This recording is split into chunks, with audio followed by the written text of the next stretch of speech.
Rape story of Nirbhaya, ये तो सबको याद ही होगी, जिसको न्याय दिलाने के लिए हमारा पूरा देश एक हो गया था।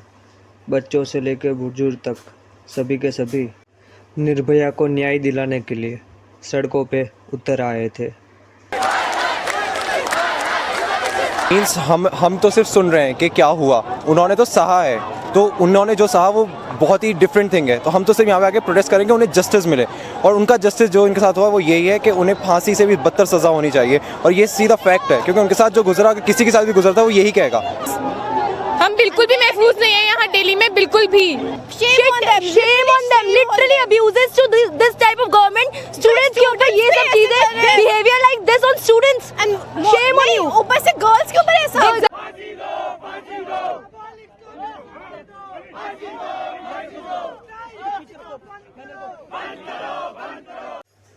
एनसीआरबी के रिपोर्ट के अनुसार 2010 से लेकर 2012 तक इंडिया में 25,000 के पास रेप केस अटेम्प्ट हो चुके हैं।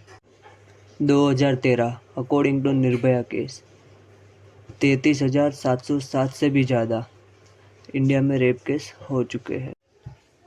एनसीआरबी की रिपोर्ट के अनुसार 2014 और 15 में 36,735 से भी ज़्यादा रेप केस अटेम्प्ट हो चुके हैं इन इंडिया। 2016 38,000 से भी ज़्यादा rape case in India. 2017 rape case in India 32,000। 2018 12 साल से भी कम उम्र वाले न जाने कितनी लड़कियों के रेप हो चुके हैं। Total rape 33,356। 2019 32,000 से भी ज़्यादा रेप केस हो चुके हैं। 2020 कोविड के दौरान भी 28,000 से भी ज़्यादा लड़कियों का रेप हो चुका है।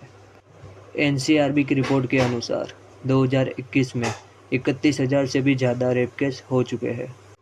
2022 30,000 से भी ज़्यादा रेप केस इन इंडिया।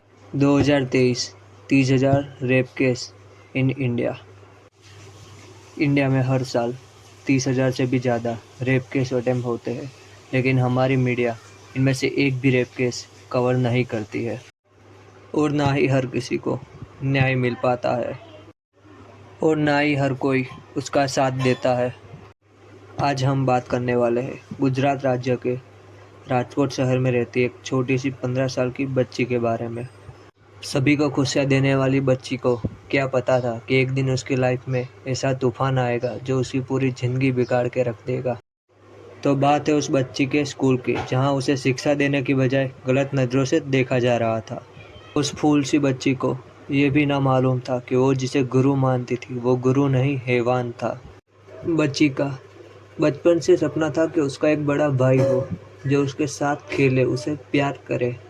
इसी सपने का उस हैवान ने फ़ायदा उठाया और धीरे धीरे करते वो उस लड़की के करीब आते गया और बच्ची का ब्रेन वॉश करने लगा। वो जैसा बोलता बच्ची वैसा ही करती। ये सब करते करते 3 साल निकल गए।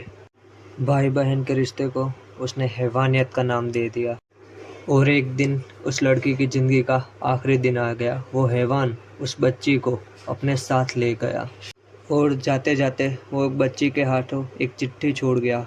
चिट्ठी में लिखा था कि अपने माँ बाप से परेशान होके मैं जा रही हूँ घर छोड़ के। वो ले गया उसे अपने साथ पाटन जिले के राधनपुर गांव में और फिर उसे रात को अपने घर ले जाकर 3 लोगों के साथ किया उस लड़की का रेप। उस 15 साल के छोटी सी बच्ची का उन तीनों कमीनों ने मिलकर इस तरह से रेप किया। उस लड़की के सभी प्राइवेट पार्ट खून से लथपथ और जख्मी हो चुके थे।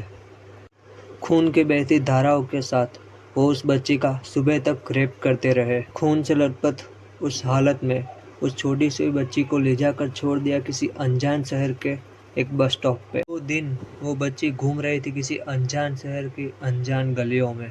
यहाँ पे उसके माता पिता दर बदर घूम रहे हैं अपनी बच्ची को ढूंढने के लिए।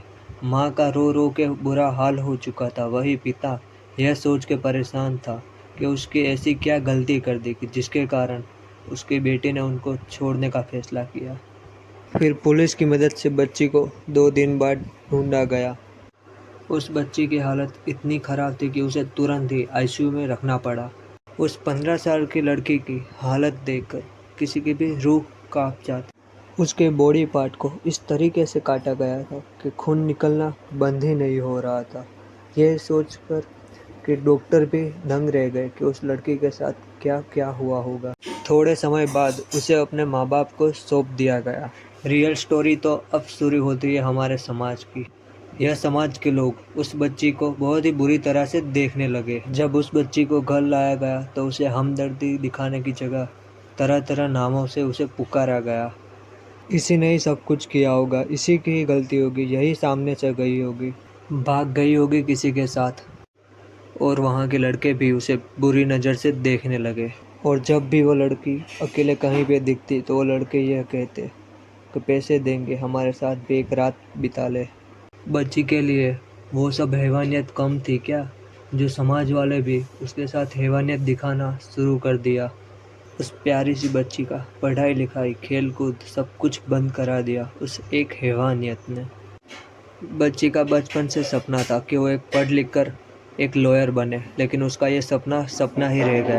इतना सब हो जाने के बाद भी कोई भी उस लड़की के लिए खड़ा नहीं रहा और ना ही किसी ने आवाज़ उठाई। ऐसे एक नहीं न जाने कितनी लड़कियों के साथ इंडिया में हर रोज़ रेप होता है, लेकिन इसके खिलाफ कोई भी आवाज़ नहीं उठाता। और आखिर में समाज से ठग हार कर वो लड़की खुदकुशी कर लेती है। वैसे ही इस लड़की ने भी वही कदम उठाया।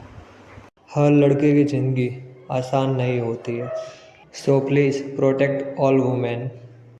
अगर आपको डार्क रियलिटी ऑफ इंडिया का ये वीडियो अच्छा लगा हो तो वीडियो को लाइक और चैनल को सब्सक्राइब करना मत भूलिएगा।